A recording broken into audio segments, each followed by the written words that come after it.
On this episode of China Unscripted, how George Soros inadvertently helped China's Ministry of State Security, and what techniques Chinese spies use to co-opt foreigners without them realizing it.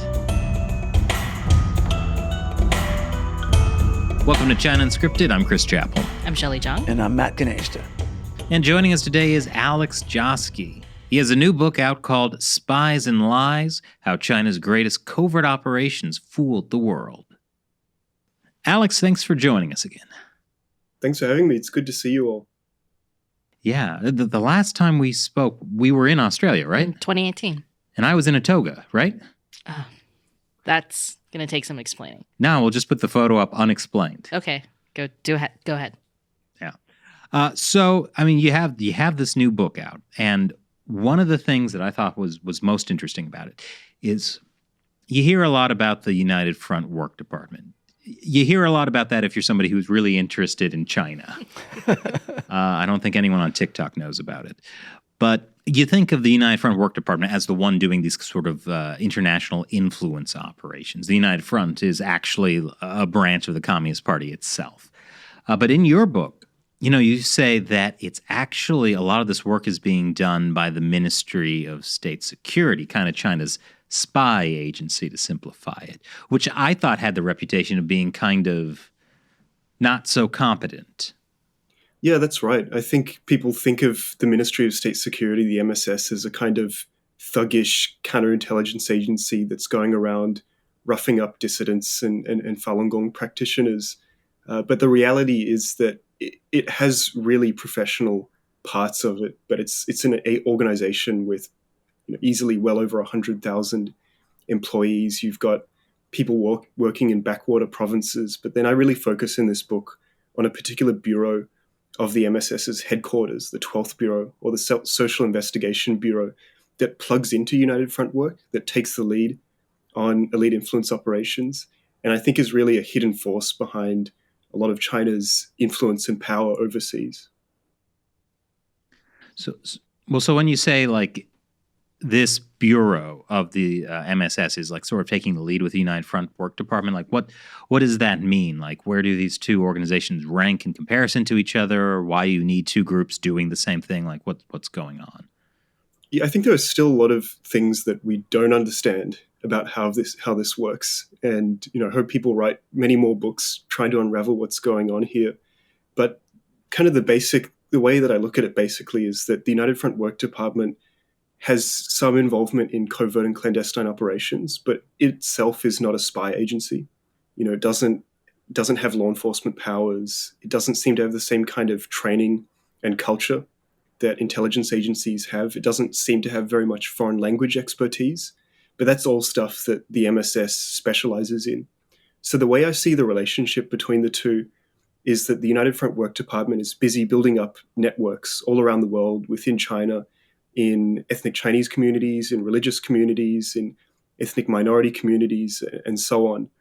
And then you get the United Front Work Department kind of sitting atop of that, plugging itself into these existing CCP-aligned networks and using that as a recruiting ground and as an operating ground for more sophisticated covert and clandestine activities. You mean the MSS is sitting on top, or the United Front? The MSS. Oh, I spoke. Well, I mean, I know it's more than just influencing overseas Chinese communities. Like, I think a lot of people, if they've heard of the MSS, might have heard about it from the recent Twitter whistleblower who said Twitter basically hired an agent of the MSS and didn't really seem to care.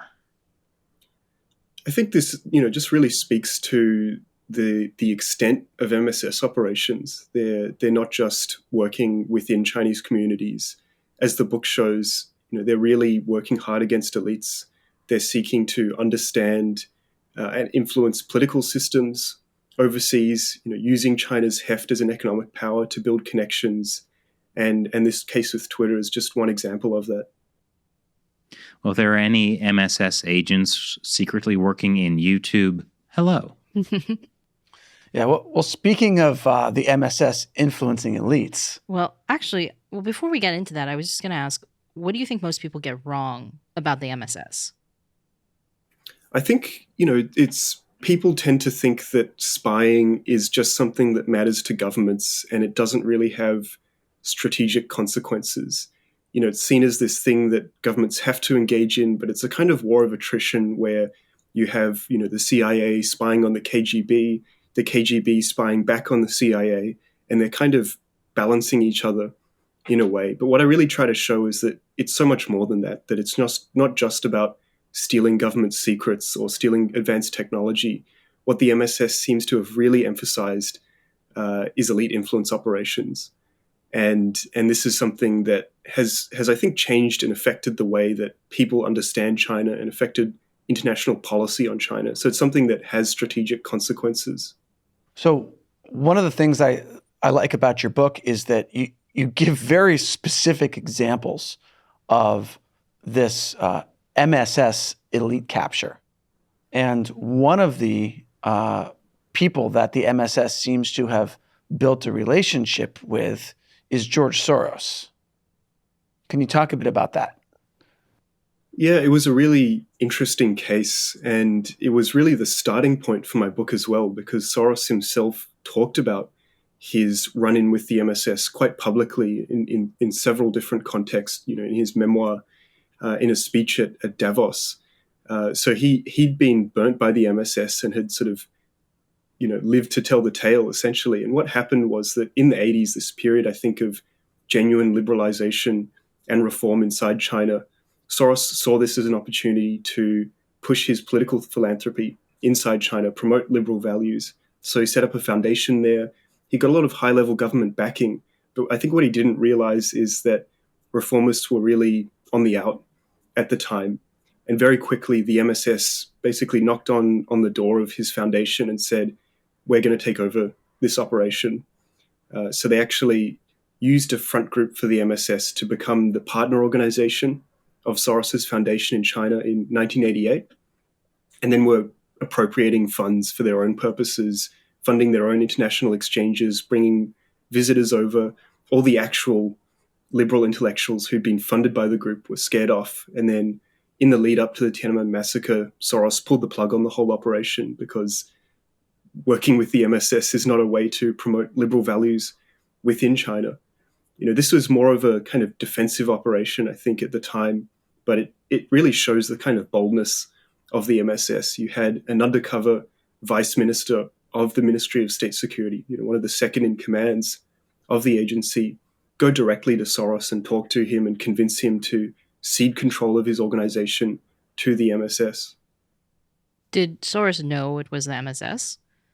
At the time, he was actually aware of it, but his explanation is that he thought that his foundation was under pressure from the Ministry of Public Security, so another domestically focused intelligence agency in China. And he thought that with all the factional wrangling within the Chinese Communist Party, partnering with the MSS was his only way to keep this foundation going, that they could kind of hold off the MPS through partnering with his foundation. But clearly it's a double-edged sword. Right. It's like choosing to side with the CIA instead of the FBI if both organizations were mainly focused on persecuting people. Yeah, that's right. I don't think there's really any safe way to cooperate as an individual and not a government with Chinese intelligence agencies. Well, I mean, I know George Soros has recently been very critical of Xi Jinping, writing a couple op-eds, I forget in which And that papers. speech at Davos, too. Yeah. Yeah, I mean, I wouldn't be surprised if that early experience in China really kind of burned him on. I wish more people had learned from his experiences and been like, you know what, maybe this is an authoritarian regime that we shouldn't get close with. Yeah, and I think one of the remarkable things with Soros is that after the Tiananmen massacre, he actually saw that as spelling the end of the Chinese Communist Party. He thought that even though these protests had been crushed, the party was doomed, that liberalism was rising within China. And I think this really defines the way a lot of the West viewed these activities and kind of explains why people were able to look past all of that, look past Soros's bad experiences in the 80s and keep engaging with China with that hope of a more open country. Yeah, it's one thing that's interesting that you talk about in your book, how the MSS was able to kind of co-opt that wish or belief from a lot of um, these elites in liberal democracies that China was going to become more liberal. Can you talk a little bit about that? Yeah, I think it's a bit of a misconception about influence operations that they're just there to change people's minds or shift perceptions, change policy making. Whereas I see the main effect of these MSS and just CCP influence operations generally as being holding people back, keeping them, enthralled by these naive beliefs about where China was going.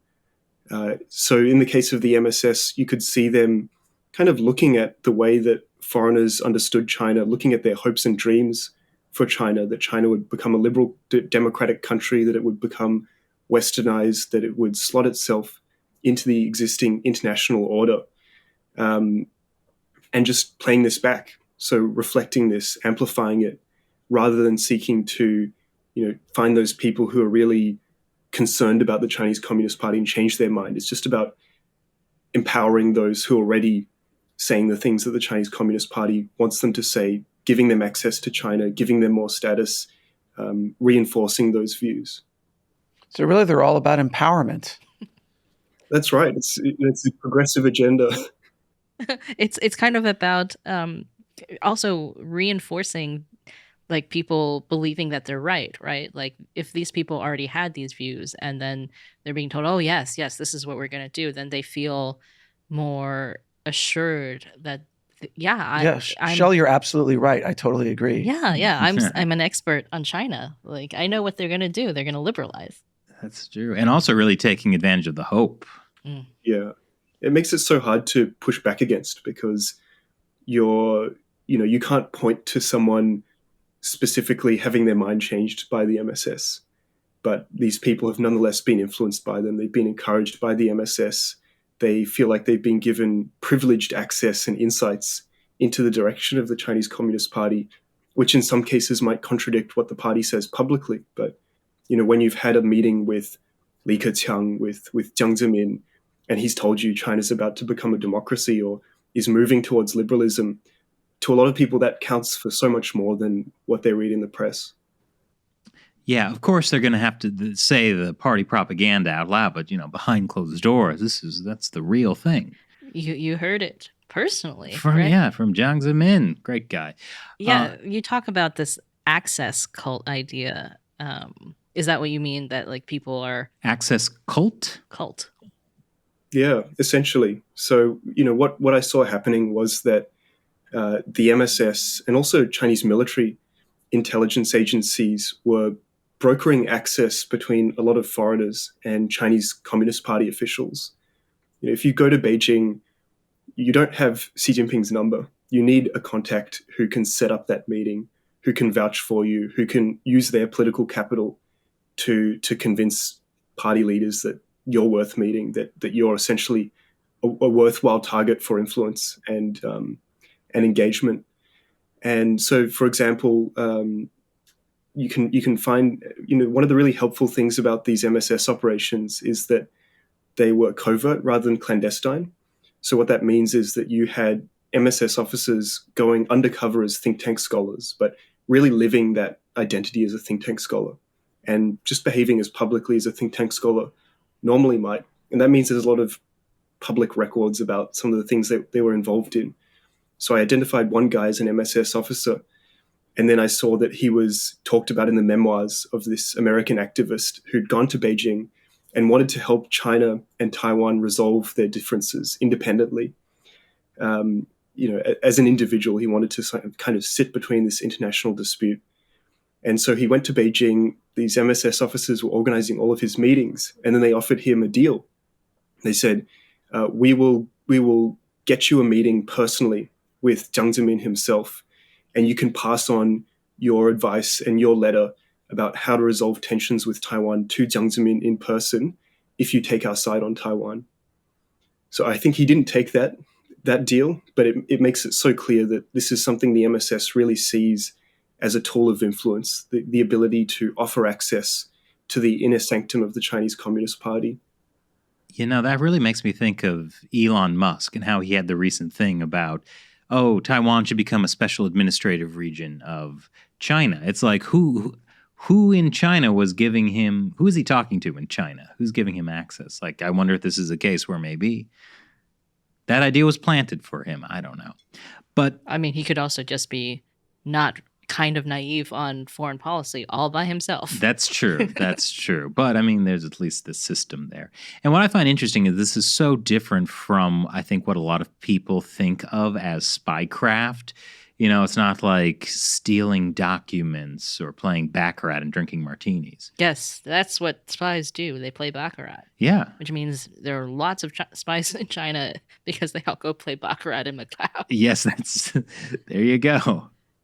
Wow, Shelley, you really understand China. Oh, yeah. Yeah, Shelley, your ideas are so great.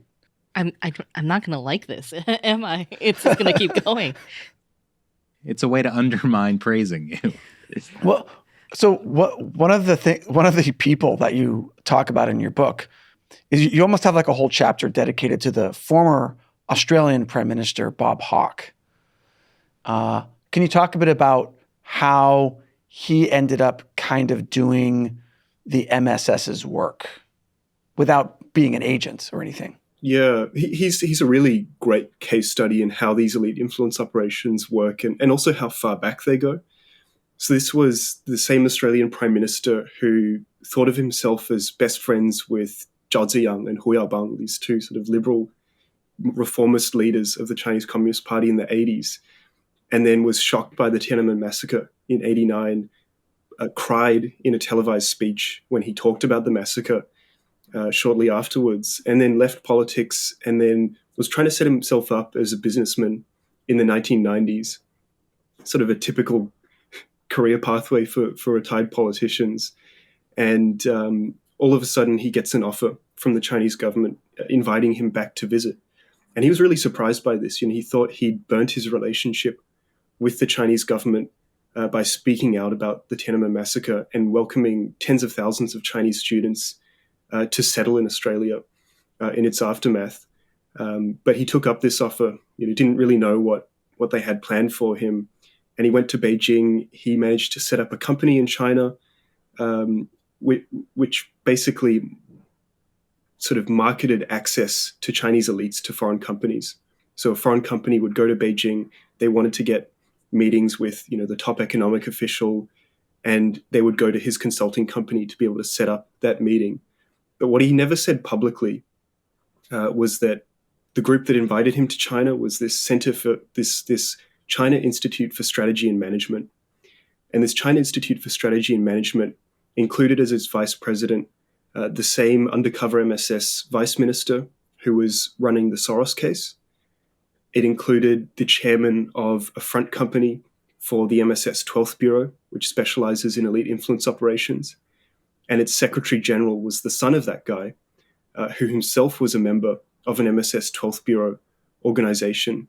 And it's the son, the secretary general of this institute that invited Hawke over, that actually set up a joint venture, this consulting company with Bob Hawke. So Bob Hawke's consulting company of offering access to foreign companies was actually set up with this MSS asset, essentially. And through none of this relationship would he have, I don't think he would actually have been pitched by the MSS. They wouldn't have gone up to him and been like, here, I'll give you $1 million to work for the MSS. They don't need to do that when they're running these activities, building influence over you, having a relationship with you through business. So it's a really nice way to engage with and influence foreign elites. So what were some of the things that Bob Hawke did? I think Bob Hawke really, was really a kind of a key voice in Australian China policy. Here's this guy who had really shown his credentials as someone who loved the Chinese people through what he did at the Tiananmen massacre. And then he went back to China and he said, China's open for business now. We should be happy to go back and engage with them. He mentored a lot of key people within the Australian Labor Party. He's probably seen as the most popular former Australian Prime Minister. He was one of the founders of the Boao Forum for Asia, which is really the kind of influence forum for China to engage with foreign elites. So I think his main contribution was just lending his name to China, coming out overseas and presenting China as a place that had moved beyond the Tiananmen massacre. This guy who cried when the Tiananmen massacre unfolded, coming out and saying, let's move beyond that and let's engage. So this is really just the MSS was using him not to change his mind, but rather to amplify his emerging view that China was going to liberalize, and they just kind of did things that would encourage him to push what was ultimately his own message. Yeah, I think he genuinely wanted to be friends with China. He that's why he took this offer of a free trip to China in '93, and subsequently made over 100 trips back and forth to the country. And he felt that he was really being welcomed by the Chinese Communist Party as a friend. And the very fact that they were doing that, despite the Tiananmen massacre, told him that they were moving past that. When in reality, it never worked like that. Yeah, it's a really clever tactic to like take somebody who was openly critical and like give them wrong information to draw false conclusions on their own. Like, it's amazing to see how he went from being a China hawk to China's hawk. Yeah. I see what you did there. Thank you. Another really interesting thing about this is that in the same year that Bob Hawke was invited back to China by this MSS front organization for a meeting with Jiang Zemin himself, Jiang Zemin was giving a secret speech to the Ministry of State Security where he talked a very different line. In this speech, he talks about how Western countries have never for a moment stopped trying to split us, trying to westernize us. They don't want to see us rise. And then we can't pursue economic development if it comes at the cost of the Chinese Communist Party's control over this territory that we've won out, that countless martyrs, in his words, have carved out for us. So this is just a totally different image, I think, to the kind of friendly, pro-Western face that Jiang Zemin was showing Bob Hawke and that he showed the rest of the world.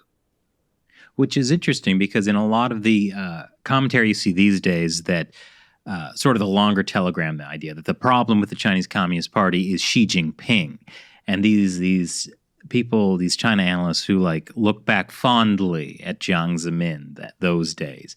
Like they aren't hearing them. He gave so much access. I actually remember a AP article that from a couple of weeks ago that was talking about how, a lot of reporters or, analysts look back fondly on days with Jiang Zemin and Zhu Rongji because of Jiang would just talk about whatever, off the cuff with reporters. Totally off the cuff. And Jiang Zemin also spoke English, so he made an effort to, wasn't necessarily great English, but it seemed like he was making an effort to engage with the West, right? So naive. I think there are real differences between like Jiang Zemin and Hu Jintao, but fundamentally, I think they're far greater, the consistencies in the sort of shared belief in the sanctity of the Chinese Communist Party and its role. And also, I think they probably all shared this idea that was fundamentally incompatible with the US's vision for the world and with this idea of, liberal world order. China hasn't really hidden, I think, its intent to challenge that. It's been quieter about it, but I think fundamentally, you had Jiang Zemin talking about these issues in the 90s. And I think their mind was really set on this path after the Tiananmen massacre, after the collapse of the Soviet Union. They saw that if they wanted to continue rising, if they wanted to continue developing, but keep Communist Party rule over China, then they had to run things differently, that they couldn't just integrate into a US-led world order. But obviously China just wasn't in a position to do that and come out publicly saying that in the 1990s. But Xi Jinping and Hu Jintao to some extent felt that the time has arrived. Yeah, and it's interesting that they knew, like they knew what to say to the Westerners. Like, we're going to democratize any day now. Just And also, you're so smart. And also, would you like to make money in China? Yes. I feel like that colors everyone's view. It's like in an era under Jiang Zemin or Hu Jintao, when it was like the opportunities to make money seemed so much more accessible than today. It's like, of course, there's lots about China to love, right? And like, who cares what Jiang Zemin is doing to Falun Gong or what Hu Jintao is doing to Tibetans or whatever? Like China's trying to fix those problems. That's right. It's not even an exaggeration. Yeah.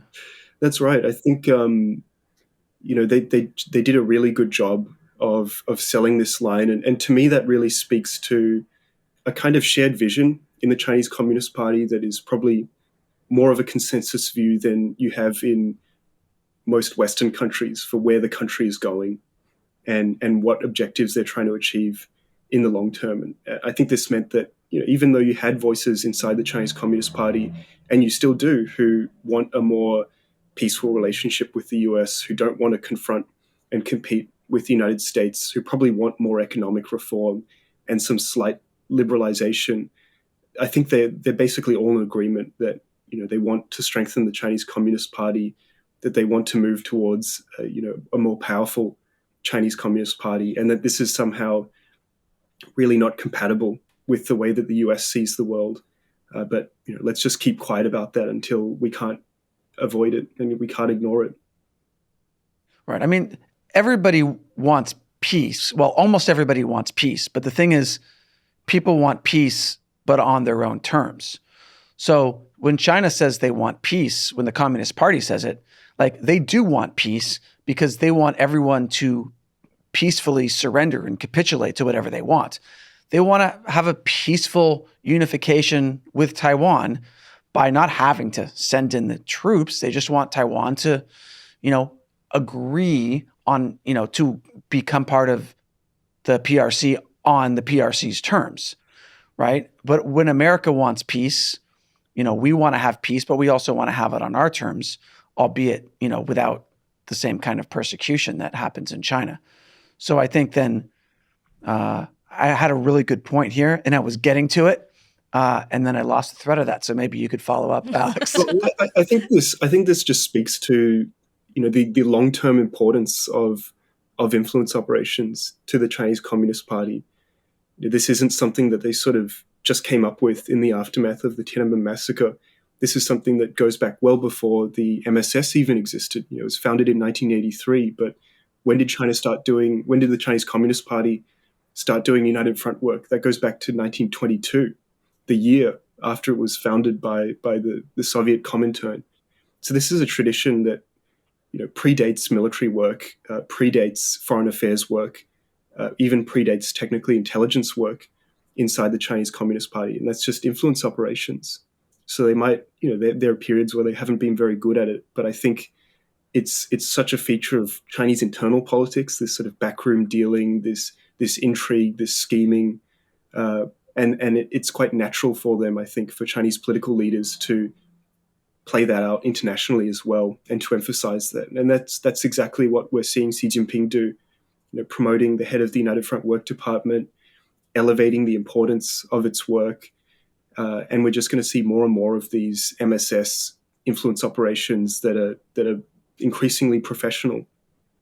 And what I think is so dangerous about this is essentially what the Communist Party is able to do is to get third parties to essentially become promoters of whatever message that they've been fed by the Chinese Communist Party. It's like the Chinese Communist Party is a virus and it's exporting this virus around the world. I'm thinking specifically of the case of Goldman Sachs executive John Thornton, who was basically able to trick the Trump administration in how to approach China. Thornton's a fascinating case, and I think quite similar to Bob Hawke in many ways. That this is someone who wanted to carve out a place for himself in the world, after leaving Goldman Sachs in 2003 or so. And what he did was he signed up as a professor at Tsinghua University. I think the first foreign professor there since Bertrand Russell in the 1920s. And he was running an executive sort of leadership program for the future leaders of the Chinese Communist Party. But a lot of his access inside China, as I found, was through people like Wang Qishan, but also through this MSS-run front organization called China Reform Forum, which really specialized in pushing this idea that China was reforming, that it was liberalizing, that it was becoming more democratic, and that the US needed to welcome China and its rise onto the international world and not view it as a threat. And he was named as a foreign advisor to China Reform Forum.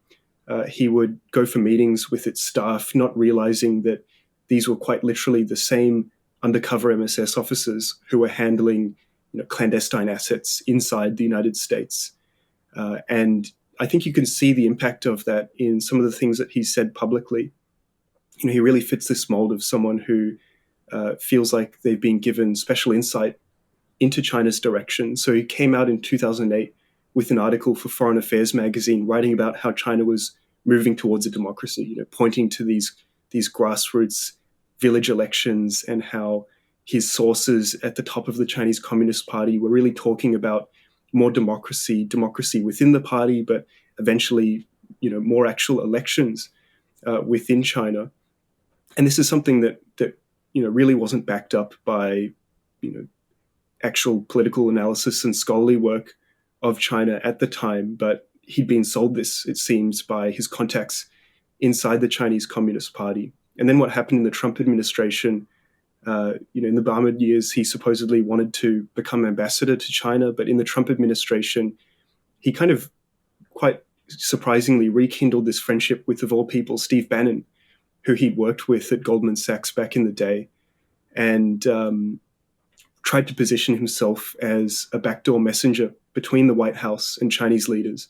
There are some things that they just didn't want to go through the State Department for or through the embassy for because they were sensitive and they thought they might leak. So going through Thornton was seen as a better channel for these activities.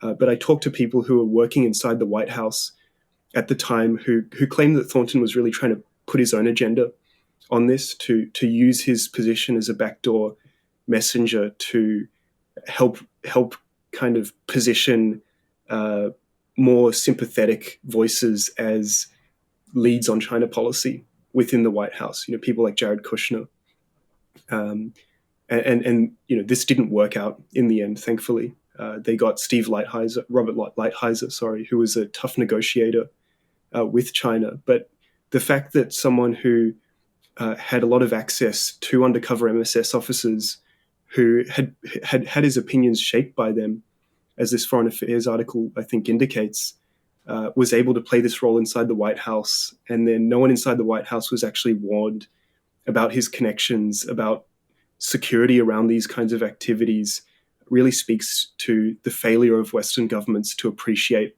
influence operations and really understand how to respond to them. Why is it that the West and America keeps making these mistakes? Why do they keep falling for it? I mean, it's not like the CIA and FBI are incompetent. Well, I was thinking also 2008 for John Thornton's article to come out is like the year of the Beijing Olympics, right? So it was like a good year to try to convince people that China's opening up and it's going to democratize so that you can... Gosh, Shelley, your analysis is so clear-sighted. I completely agree with you, Shelley. Alex, please save me. Yeah, I think, just for a long time, people didn't study influence work by the Chinese Communist Party. When I first started getting an interest in United Front work as a university student, when I last met you, there was only a tiny amount of scholarly literature on the topic, and I think it's come a long way since then. But talking to people who had worked inside the intelligence community, who were there when, the PLA was illegally funneling money to the Bill Clinton campaign in 96, who were there in the early Bush years and so on, who were there when China Reform Forum was running these influence operations. they all seem to share a frustration that these activities hadn't been taken seriously, that China might have kind of been clumsy with influence operations in the 90s, but they clearly improved. And even the stuff they did in the 90s should have been pretty alarming. That I think people just had this almost racist assumption that China's inherently bad at these activities, that their intelligence agencies are incompetent, and that we're not susceptible to influence.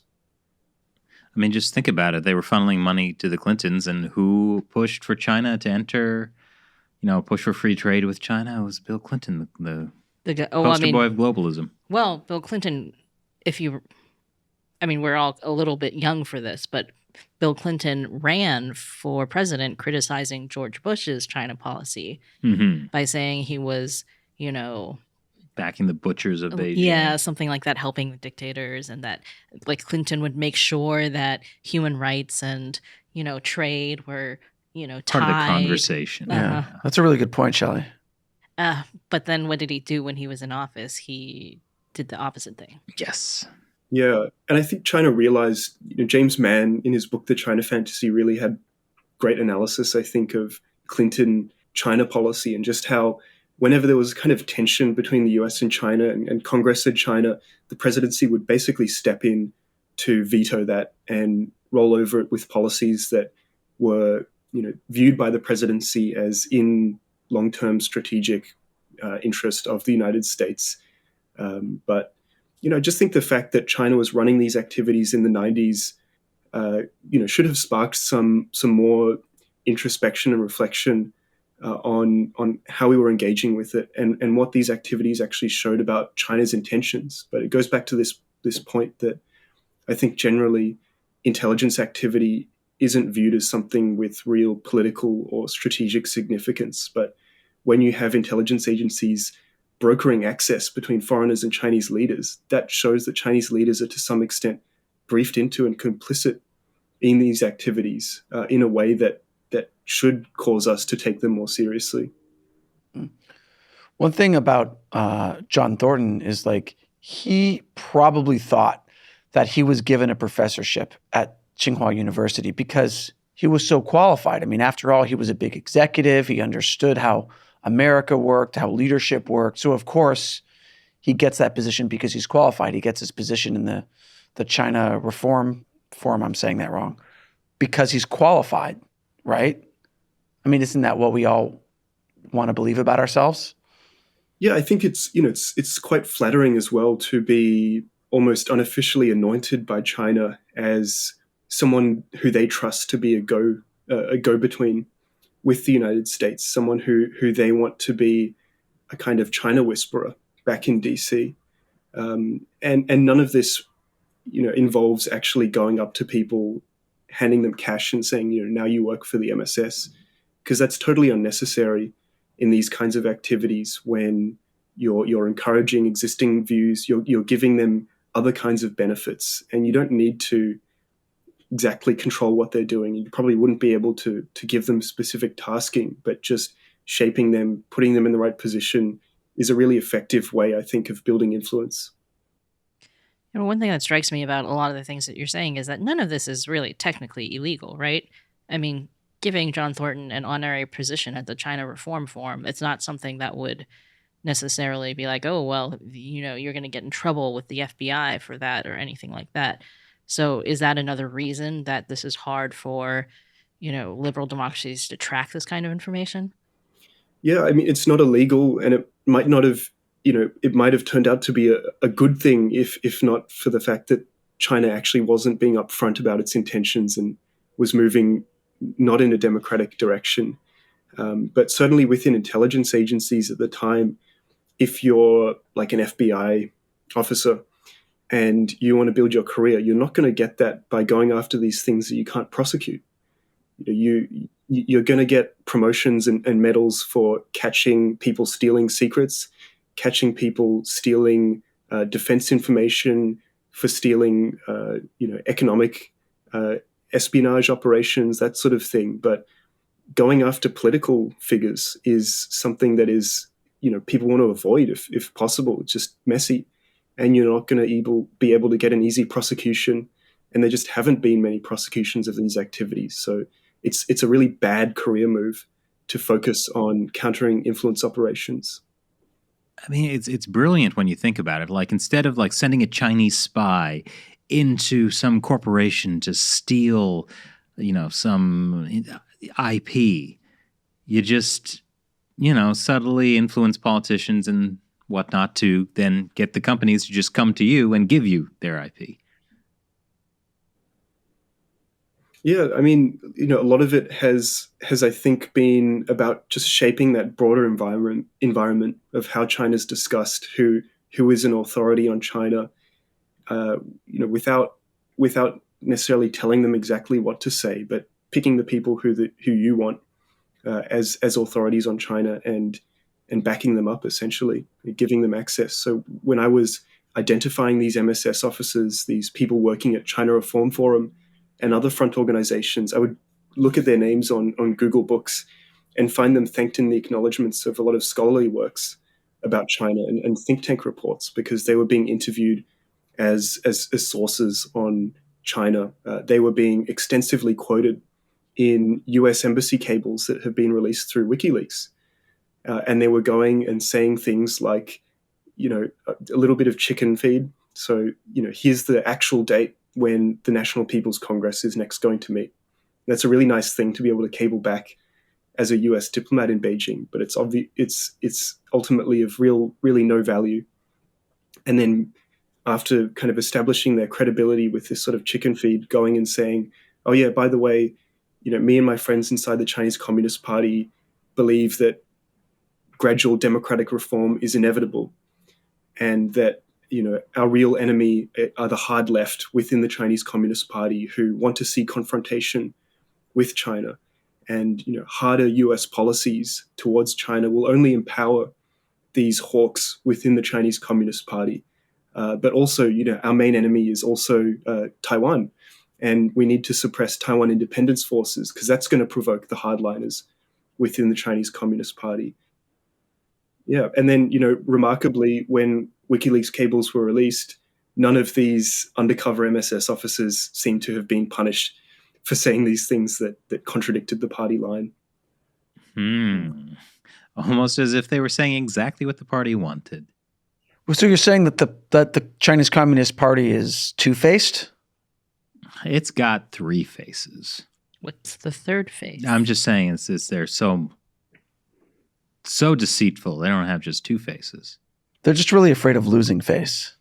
That's right. That's why they had that extra. Collecting faces. Okay. Yeah.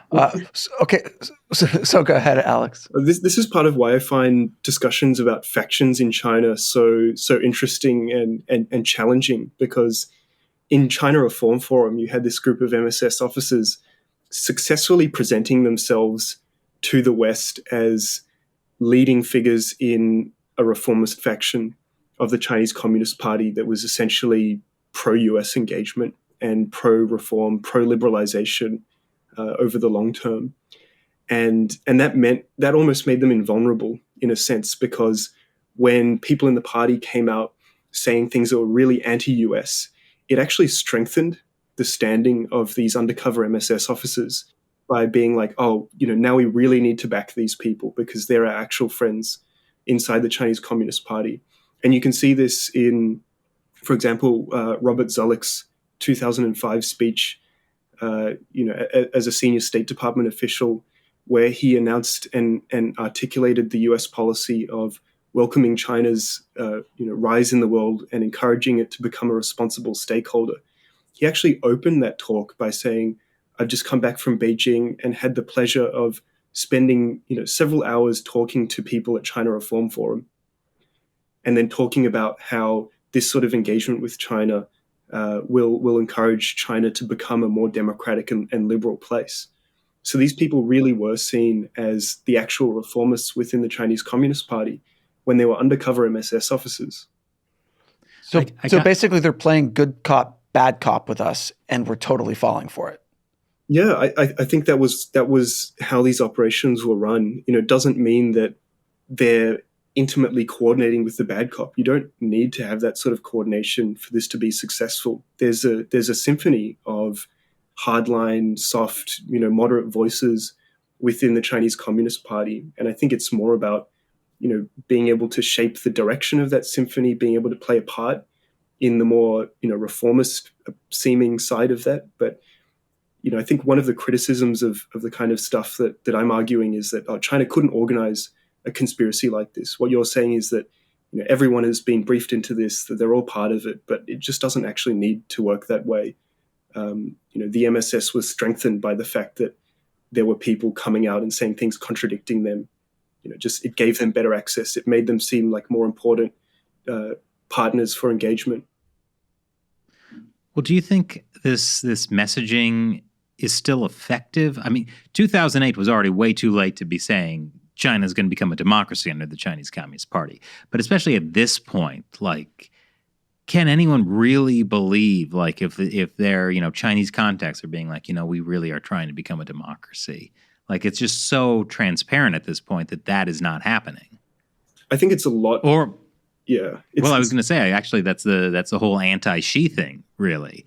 Just take care of Xi. There's so many people in the party who, would reform, but Xi Jinping is the problem. Yeah, I don't think we're going to go back to people believing China's about to become a democracy, but there are still ways to kind of tweak and manipulate the debate. You would have seen all of the supposed, sources and articles in the lead up to the 20th Party Congress claiming that Li Keqiang is going to seize power and that Xi Jinping is going to come out of this with his grip on power really limited and balanced by reformists and sort of these pro-Deng Xiaoping elders within the Chinese Communist Party. And of course, none of that has happened. We saw the exact opposite of that. And I don't know whether the MSS had a hand in that or whether that was deliberate, but I think it's an example of how these narratives of a reformist faction in the Chinese Communist Party, of a part that we can actually deal with, still has a lot of sway. And there's still this idea that if we're nicer to China, if we don't treat China like an enemy, it's not going to become an enemy. When there's so much evidence showing that maybe enemy is the wrong word, but that China has seen itself essentially as struggling against the West since the 1990s in various forms, and that now is the time to actually drop the facade. It is interesting how a lot of the things are framed in that way, even in Antony Blinken's State Department speech, where he talked about it was like he had to go out of the way to refute the idea that America wanted a Cold War and all these things, that it was like he was trying to somehow counter Chinese Communist Party propaganda about those things. But it doesn't really matter what he said about it. They've already got their beliefs about it, but it's we think that if we just don't go there, if we just are very clear that that's not what we want, then they'll eventually believe us. We already tried softer policies towards China that were meant to convince China that we had good intentions, that we were genuinely welcoming its rise. That was essentially how China policy was set, right up until the mid 2010s, if not even later, and it didn't work. So it's certainly not going to work now when the government is actually enacting tougher policies on China, trying to destroy or hold back China's semiconductor industry, for example. There's no way, I think, to convince China that we welcome its rise, and for that to actually cause the Chinese Communist Party to change its policies to become more open and liberal. It's just not an option in my belief. Do you think that the China's peaceful rise thing was? Do you think it was so successful for so long because of that idea, because of the MSS? So the actual origin story of peaceful rise is the MSS, essentially. So in about 1994, you had a new organization set up called China Reform Forum, this think tank that was promoting economic reform in China. Its membership were mostly economists, but what people didn't realize was that it was actually run and founded by the MSS as a platform for covert operations, and its staff were MSS officers. And then somewhere around the 2000s, I think this group really changed. It kind of became more ambitious. It became attached to the Central Party School, which is really quite unique. This top training institution for Chinese leaders that I think at the time was presided over by Hu Jintao himself, and was later presided over by Xi Jinping. So to have an MSS group attached to the Central Party School, I think really signals kind of high-level political backing for its activities. And they signed on Zheng Bijian, a top sort of retired party official, as the figurehead of this group, but surrounded by MSS officers. And it was Zheng Bijian and China Reform Forum that actually first articulated the theory of China's peaceful rise at a 2003 Boao Forum speech, and then subsequently went to the US, went to Europe, went to Japan, promoting this idea. And for a brief period, it was repeated by Hu Jintao and Wen Jiabao. Top Chinese leaders adopted this language of China's peaceful rise. It was then kind of changed to peaceful development, because people within the party thought that peaceful rise was kind of a provocative framing that might scare people in the West, when it was designed to push back against this idea of China as a threat. But I think the kind of meme, the concept of China's peaceful rise has really stuck in people's heads, and it's often used as a way to characterize this broader idea of where China was going, even if the term itself had been dropped out of Chinese official language. And the very origin of that goes to the MSS, the formulation of it, and then the subsequent promotion of that is really all back to this MSS bureau, the 12th Bureau. That's really incredible. I'm curious, what's been the initial response to your book? I mean, like, are some of these people who thanked all these MSS agents being like, "Oh wow, thank you for exposing that. I really made a mistake"? Not really, to be honest. I had a couple of really great interactions with scholars who kind of realized they were dealing with MSS officers and were happy to talk about it, and talked about how, they'd been the targets of honeypot attempts and attempted extortion by these same MSS officers who were talking about peaceful rise. But a lot of other scholars, I think, seem to have genuinely believed that they were dealing with actual reformists inside the Communist Party, or even inside the MSS, who wanted to help them build networks with democratic voices inside China. And it was a different period of engagement when the risks of this weren't understood. And it's an uncomfortable thing for people to have to reckon with the possibility that they were manipulated, or that their friends in China might not have been totally honest with them. But I think we're at a time when there's more appreciation that actually we did get China wrong, and that we should be reevaluating these past activities. So give us a good honeypot story. Well, the best one is this guy called Barry, who I write about in the book. I mean, maybe I'll give two if you don't mind. So the classic... Please. Yes.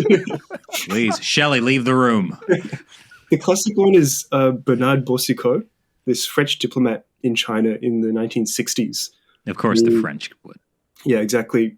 Totally sexually inexperienced. I think it was his first diplomatic posting, and he was at a function, and he fell in love with this Peking opera actress who was actually a man but specialized in female opera roles, and convinced Bernard that he was actually a woman who had to pretend to be a man. And Bernard, genuinely built a relationship with this actress, Xu Peipo. And at some point, the Chinese intelligence agencies recognized what was happening, used it to recruit Bernard as an agent, got him to pass classified information to them. And then they went so far as to convince Bernard that he'd fathered a child with this actress, and gave him a little Uyghur baby that they claimed was his. How did they do that? I'm wondering. There's certain mechanics that. Yeah. She was a man pretending to be a woman. Yeah. Pretending to be a man, pretending to be a woman. I think there's something like that. Maybe one. I think this is where the sexually inexperienced part of it comes into play. Yeah, which is surprising because he was French. Yeah, well, they know who to target, I guess. And yeah, he was so sexually inexperienced that he. I won't go into the actual mechanics of it, but you can look up some of the intrigue behind it. But he was so sexually inexperienced that he fell for this, and there's quite a sensational kind of court case that played out. There's a play based on it, and there's also a movie that you can watch called I think Madame Butterfly. It's M Butterfly M because Butterfly. it's pun on Monsieur. Madame, but- Yeah, Oh, it's yeah. Monsieur Butterfly, but M Butterfly. I had to read that in college, actually. Really? This is all coming back to me. Oh, Oh, wow. wow. So it's okay. Yeah, So Bernard, so- not a Giga Chad. give us one more honeypot. Yeah, you promised us two.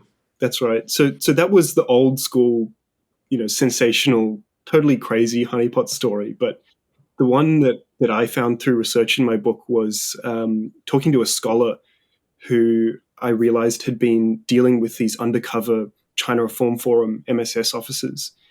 And he was quite young at the time.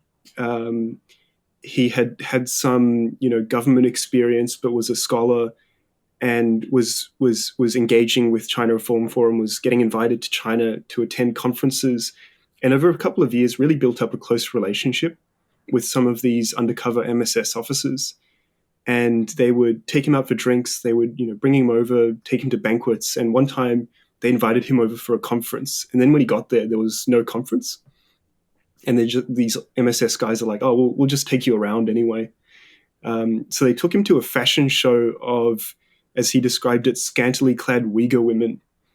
And then as the show was going on, one of these MSS guys leaned over and was like, oh, it's pretty good, right?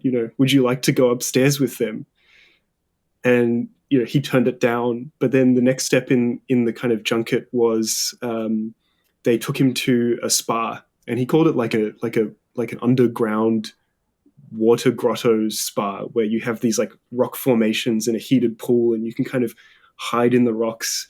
And so he was just chilling there with these undercover MSS officers. And at one point, a guy walks through who he interpreted as their boss. Like they all waved at him. He was introduced to this guy, and the MSS boss was like, yeah, have a good time, enjoy your stay at our sauna. And then after the spa, they all got massages, and then the woman basically offered him something more than a massage as he was on the table, which he turned down. Like a sandwich. A kind of sandwich, yeah. And Oh, you one-upped me. Well done. He turned that down, but they tried all sorts of things. So he'd go to different provinces in China, and he'd have different parts of the MSS running the same operations against him. At one point, he met with these China Reform Forum MSS guys, and they went to hand him a reimbursement for all his travel expenses. And they did it in a deliberately dodgy way, apparently, where they met in a cafe sitting by the window so people from the street could see. So it's probably someone taking photos. And this MSS guy got an envelope full of cash and kind of tried to hand it to him under the table. Not just, oh, here, this is your reimbursement, this is a legitimate exchange of cash, but trying to make it look like something dodgy so that they could probably use that against him at a later stage. And at the same time, they would, try to give him this spiel that China was becoming democratic. That, and at the same time, it'd be really good if you went back and got a job in the U.S. government, and that we could, keep talking to you after that. But at no point, in these years of friendship with him, did they ever actually drop cover and say, we're MSS officers. They really believed in this pretense of being scholars who, will invite you over for conferences, but also like having a good time. So I want to get your take on something that happened this past week. In Hong Kong, a bunch of bankers from around the world, including the head of UBS, had this financial forum, and they were very excited about this prospect of China opening back up after COVID, and the idea that it's time to go back to investing in China. After reading your book, I kind of have a little different take on this sort of thing. But What do you think is going on there? I mean, people who are financially invested in China have so many incentives to be, in a way, optimistic about the country and to sell its story to the rest of the world. And the Chinese Communist Party recognizes that. I mean, there are a lot of people in the investment community, a lot of economists who have changed their minds or who recognize that, the potential benefits of investment and trade with China from years past are sort of not quite there anymore and come with a lot more risks of disruption, of sanctions from the US government, for example. But this is just an example, I think, to me, of how China still has a lot of interest groups and communities where it can run these influence efforts that are more inclined to go overseas and push China's agenda. And while people in Congress, I think, are largely waking up and recognize where China is now, you still have a lot of people in that community. You still have a lot of pro-CCP Chinese community figures. You'll still have a lot of people in local governments and a lot of countries like in Africa and Southeast Asia and the Pacific Islands that are still sold on China's message, essentially, are still trying to accrue these sorts of benefits from China. And China's still got a lot of room to push influence in those areas.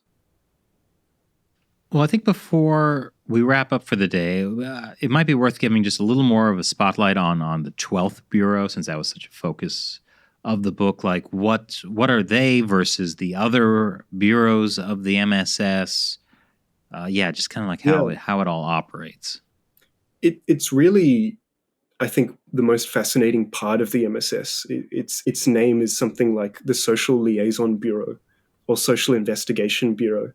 And I think that naming really kind of points to the way that it focuses on social relationships, on building these cultural front organizations to engage with people, setting up scholarly ventures, pretending to be journalists and media organizations and entrepreneurs. So kind of trying to use social networks in China as a tool for intelligence and influence operations.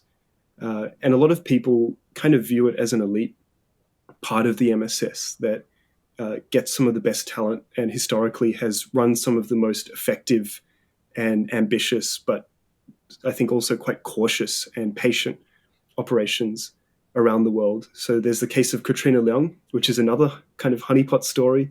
This FBI source who was actually working for the MSS and in the process seduced two of her FBI handlers, and she was handled by the 12th Bureau of the MSS. And it's the 12th Bureau that was behind China Reform Forum, this idea of China's peaceful rise. And it's really just a fascinating part of the MSS to study. I think it's something that seemed to really frustrate the former counterintelligence officers I interviewed, but it was great as a scholar to actually look at what they were doing, because there are so many interesting characters involved. You had a whole bunch of poets, musicians, think tankers, foreign policy scholars actually joined the 12th Bureau as MSS officers.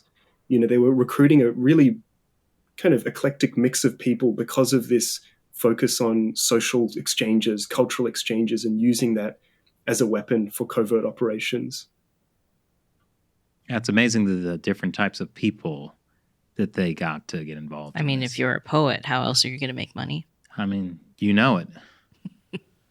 Yeah, I think there are going to be a lot of people in the MSS who are great poets, who are great calligraphers, who are great, readers of classical Chinese literature, and those people seem to really appear, especially in the 12th Bureau, and sort of to this point of like the weird and eclectic networks that they were building.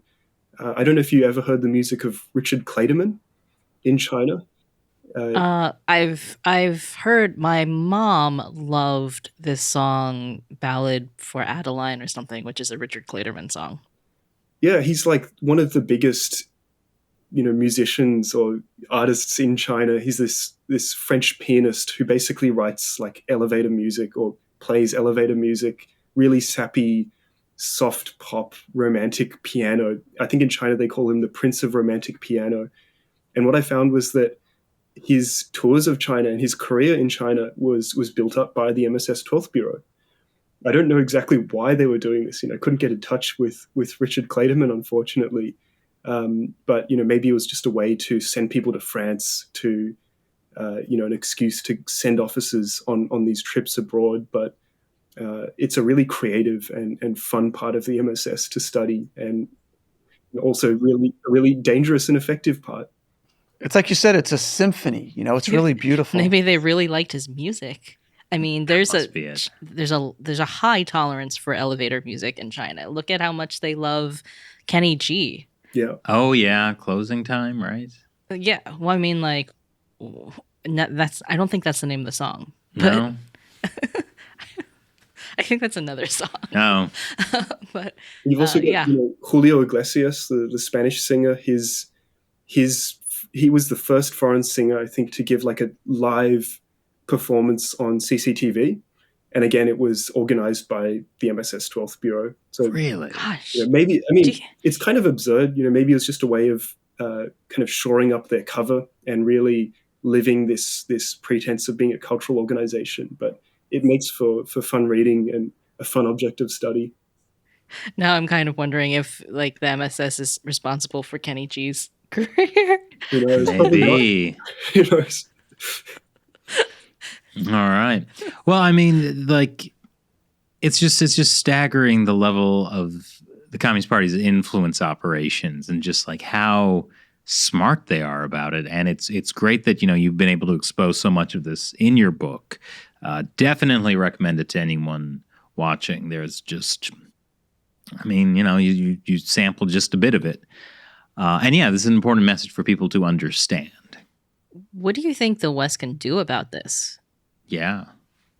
Yeah, that's what really matters. Right now, it's just so poorly understood. A lot of people, I think, don't quite take these activities seriously enough. Countries need to get laws to actually criminalize some of these activities, not to criminalize just like talking to an MSS officer, but to better go against the MSS officers and the people who are wittingly engaged in these activities, and create the political backing to go after this, because you can't stop political influence operations if you're not willing to accept that essentially people on your side politically are probably going to get burnt by this. That's the process that Australia had to go through, and that's what makes it such a difficult challenge in many countries when they're not willing to really go all the way. And they might make some motions of wanting to deal with political influence, but aren't actually seriously tackling the problem. So I think, across the Five Eyes, US, Canada, Australia, New Zealand, and the UK, there's still a lot more to be done by governments. But a lot of it should also be public. You can't fight influence work in the dark. It thrives behind closed doors when people can make deals that aren't being scrutinized by the public, when people don't have to come to terms with the fact that they're engaging with and getting access from MSS officers. So governments need to be making it public, but it's not something that only governments can do. This book that I've written is entirely essentially based on open sources that I've read, in Chinese and in English. I've spent a lot of time in libraries looking at Chinese business records and that sort of thing. And this is something that people can keep doing and should keep doing to shine a light on influence activities, shine a light on these covert organizations, and through that, I think, impose costs on their activities and also on kind of reckless engagement with them. Well, thank you so much for joining us today, and thank you for writing the book. Yeah, thanks so much for having me. I really enjoyed it, and hope everyone listening enjoys the book too. Or gets terrified by it, one of those. Why not both? It's a smorgasbord of emotion. You can say, you can put that on the back of your book, a smorgasbord of emotions, Chris Chappell, China Uncensored. Yep, it'll be on the second edition. Excellent. Excellent.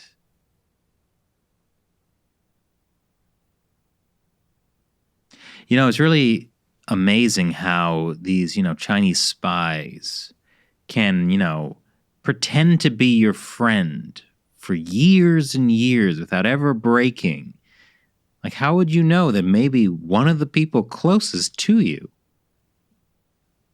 might be your enemy? I mean, I'm not saying anything about you, Shelley, because I know you're my enemy. Okay. And I think we're all pretty aware how you feel about Matt. Well, I mean, that's why the book's called Spies and Lies, right? Because the spies are actually lying to you. Yeah. So maybe I'm lying about how I feel about Matt. And do you actually like him? I don't know where the impression is that I don't like Matt came from. The comment section. Yeah, or the last 180 podcasts. There might be some clues. Oh, and I just want to say, Matt, at one point in this podcast, you had this very emotional, we all just want to be told we're qualified. And I just got to say, Matt, you are qualified to be my friend. Thanks, Chris. Is there anything you'd like to say to me? Nope. Thanks for watching China Unscripted. I'm Chris Chappell. I'm not an MSS spy. And I'm a very qualified Matt Canesta. See you next time.